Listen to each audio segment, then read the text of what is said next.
Marilah kita jangan bosan-bosan untuk memanjatkan puji syukur kehadirat Allah Subhanahu wa taala.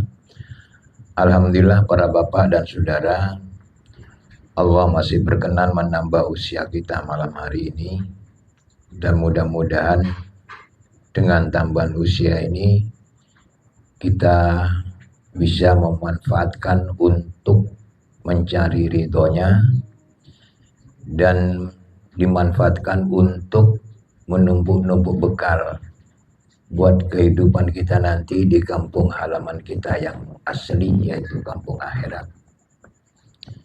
Salam dan selawat marilah kita aturkan pada junjungan kita Nabi besar Muhammad SAW. Hadirin yang berbahagia, malam ini sesi kedua, yaitu tentang masalah sholat. Yang sesi pertama dulu telah kami sampaikan masalah latar belakang turunnya perintah sholat. Nah, saya ulang beberapa saat saja. Jadi latar belakangnya dulu, turunnya perintah sholat ini diawali dengan adanya tahun duka cita, yaitu Amul Hazan atau Amul Husni. Ya. Jadi dalam satu tahun itu ada dua ujung tombak perjuangan Rasulullah yang meninggal dunia, dan sejak saat itulah bapak-bapak dan saudara-saudara, Allah tidak ingin, tidak mau utusannya terus dalam keadaan berduka. Akhirnya Allah mengutus malaikat Jibril untuk memberangkatkan beliau satu perjalanan suci dari masjid ke masjid, ya, terus diangkat Mi'raj ke Ars, dan disitulah beliau menerima perintah sholat, ya. Jadi perjalanan itulah saya katakan perjalanan yang suci. Karena apa? Yang pertama, yang diperjalankan adalah manusia yang suci dari dosa, yaitu Rasulullah SAW. Dan temannya, malaikat Jibril, adalah makhluk yang suci juga. Yang ketiga, tempatnya dari masjid ke masjid, dari tempat yang suci dan menghadap yang terakhir adalah zat yang maha suci. Sehingga perjalanan ini dikatakan perjalanan yang suci.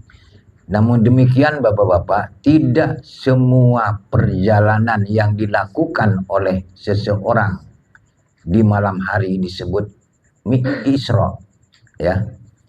Isra cuma satu kali.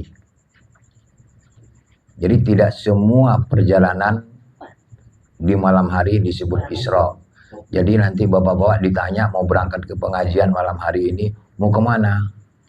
Mau Isra. Di rumah siapa? Mas Edi. Ya.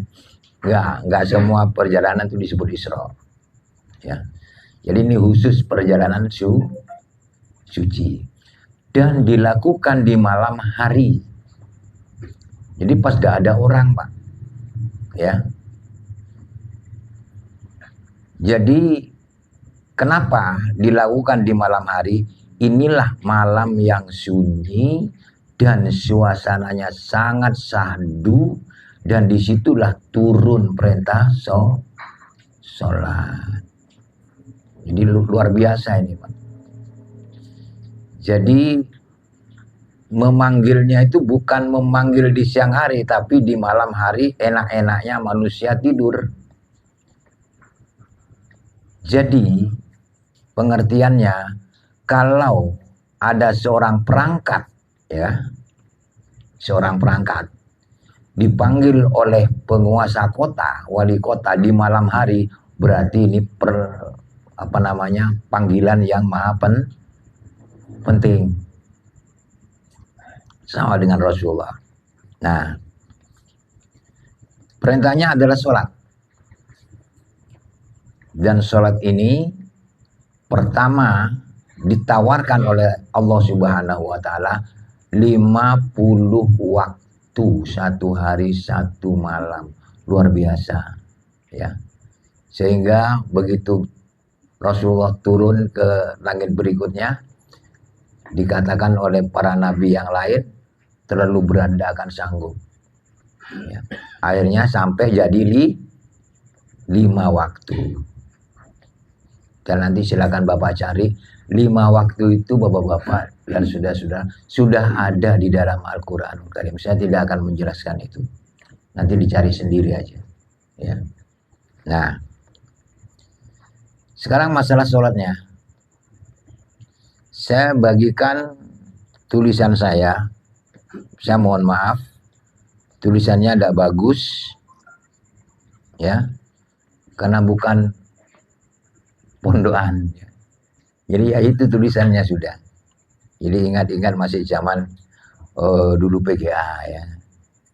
Nah, khotnya tidak begitu bagus.